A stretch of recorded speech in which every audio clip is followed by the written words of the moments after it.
माझं नाव विश्वास सोनोने. मी या परिसरात 100हून अधिक काळ आमचं फॅमिली इथे राहते.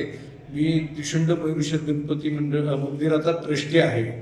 हे जे त्रिशुंड मंदिर जे आहे ते मंदिर इसवी सन 1700 सालातलं आहे. हे मंदिर 1754ला भीमजीगिरी गोसावी यांनी हे मंदिराचं बांधकाम चालू केलं आणि 1770 सालापर्यंत हे कामकाज चालू होतं. त्या टाइमात हे मंदिराचं काम पूर्ण झालं. दलपतगिरी गोसावी होते, हे त्रिशुंड मयुरेश्वराचे भक्त होते आणि त्यांनी या गणपतीची जी मूर्ती आहे या गणपतीच्या मूर्ती खाली बरोबर समाधी घेतली. तिथे एक तळघर आहे आणि तिथं समाधी घेतलेली आहे आणि ती समाधी अशा ठिकाणी आहे की गणपतीला रोज पाण्याचा अभिषेक आणि पंचामृताचा अभिषेक झाला की ते पाणी जे आहे ते त्या समाधीवर पडतं. आणि तळघरात जे आहे ते तळघरात खूप वर्षापासून इथं पाणी असतं. इथं हे पाणी गुरुपौर्णिमाच्या दिवशी पाणी काढलं जातं आणि गुरुपौर्णिमेच्या दिवशी एकच दिवस फक्त हे तळघर उघडलं जातं की जेणेकरून वरती गणपतीचं आणि खाली समाधीचं दर्शन होईल ह्यासाठी ते उघडलं जातं. त्याचप्रमाणे इथे दरवर्षी येणारे जे भाविक आहेत त्यांचे वरच्यावर इतकी वाढ होत चाललेली आहे. गेल्या वर्षी हा आकडा 60 ते 65 हजारापर्यंत गेला होता. यावर्षी त्याच्याही पेक्षा वर जाणार आहे. कल के लिए क्या आप लोगों ने विशेष नियोजन किया? कल का विशेष नियोजन क्या है? कल क्या क्या उद्यासाठी केलेलं तुमचं विशेष नियोजन काय भाविकांसाठी? उद्यासाठी जे नियोजन आहे आमच्या इथं, एक तर इथं प्रचंड प्रमाणात पहाटे 4 वाजल्यापासून भाविक येतात.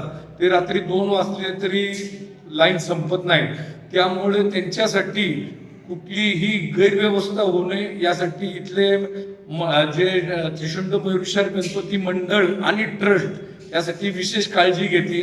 गेले 7 दिवसापासून इथले कार्यकर्ते जे आहेत या प्रयत्नात आहेत. इथं त्यांनी कमीत कमी सगळीकडे 10,000 लोकांची प्रसादाची सोय केलेली आहे. तसेच पिण्याच्या पाण्याची सोय केलेली आहे. महानगरपालिकेतर्फे इथं शौचालय उभे करण्यात आलेली आहेत. तसेच इथं रक्तदान शिबिर किंवा रक्त तपासणी हे पण विषय चालू आहे आणि येणाऱ्या भाविकास इथे दोन्ही गणपतीचं पण दर्शन होईल आणि खाली समाधीचं पण दर्शन होईल आणि त्यांना फार त्रास होणार नाही याची काळजी घेतोय आम्ही. ये साल भर में एक बार खोलते हो आप लोग, उसका क्या कारण? हा वर्षातून एकदा उघडण्याचा हेतू असा आहे की गुरुपौर्णिमा जी आहे ती आपल्याकडे महाराष्ट्रात पौर्णिमेला खूप महत्व आहे आणि गुरुपौर्णिमेला त्यात खास महत्व आहे. ज्या ज्या लोकांनी ज्यांना गुरु मानलेला आहे, मग कुणी साईबाबा असतील, दत्त महाराज असतील, शंकर महाराज असतील, अक्कलकोटचे स्वामी असतील किंवा त्यांचे इतर महाराज असतील, हे दत्त गुरुपौर्णिमेला ती लोक त्यांच्या गुरूंचं दर्शन घेतात. तसंच त्याच पद्धतीने गुरुपौर्णिमेच्या दिवशी हे उघडून खाली जी समाधी आहे त्या समाधीचं दर्शन घेण्यासाठी इथं लोक येतात. म्हणून ते वर्षातून एकदाच उघडतो.